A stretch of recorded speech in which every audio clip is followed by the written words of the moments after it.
Genesis chapter 3. Now the serpent was more subtle than any animal of the field which the Lord God had made. He said to the woman, "Has God really said, 'You shall not eat of any tree of the garden'?"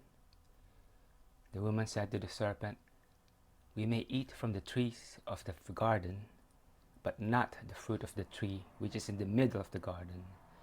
God has said, 'You shall not eat of it, you shall not touch it, lest you die.'"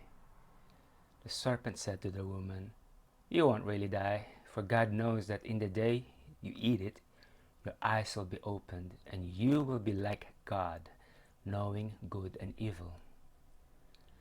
When the woman saw that the tree was good for food, and that it was a delight to the eyes, and that the tree was to be desired to make one wise, she took some of its fruit and ate. Then she gave some to her husband with her, and he ate it too. They sewed fig leaves together and made coverings for themselves. They heard the Lord God's voice walking in the garden in the cool of the day, and the man and his wife hid themselves from the presence of the Lord God among the trees of the garden. The Lord God called to the man and said to him, "Where are you?" The man said, "I heard your voice in the garden, and I was afraid, because I was naked, so I hid myself." God said, "Who told you that you were naked? Have you eaten from the tree that I commanded you not to eat from?" The man said, "The woman whom you gave to be with me, she gave me the fruit from the tree, and I ate it." The Lord God said to the woman, "What have you done?" The woman said, "The serpent deceived me, and I ate." The Lord God said to the serpent, "Because you have done this, you are cursed above all livestock, and above every animal of the field. You shall go on your belly, and you shall eat dust all the days of your life. I will put hostility between you and the woman, and between your offspring and her offspring. He will bruise your head, and you will bruise his heel."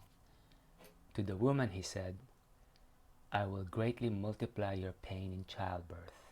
You will bear children in pain. Your desire will be for your husband, and he will rule over you." To Adam he said, "Because you have listened to your wife's voice, and have eaten from the tree about which I commanded you, saying, 'You shall not eat of it,' the ground is cursed for your sake. You will eat from it with much labor all the days of your life. It will yield thorns and thistles to you, and you will eat the herb of the field. You will eat bread by the sweat of your face until you return to the ground, for you were taken out of it. For you are dust, and you shall return to dust." The man called his wife Eve, because she would be the mother of all the living. The Lord God made garments of animal skins for Adam and for his wife, and clothed them. The Lord God said, "Behold, the man has become like one of us, knowing good and evil.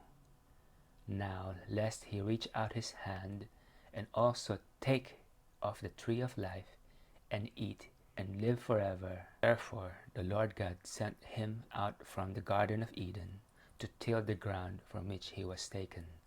So he drove out the man and placed cherubim at the east of the Garden of Eden, and a flaming sword which turned every way, to guard the way to the tree of life.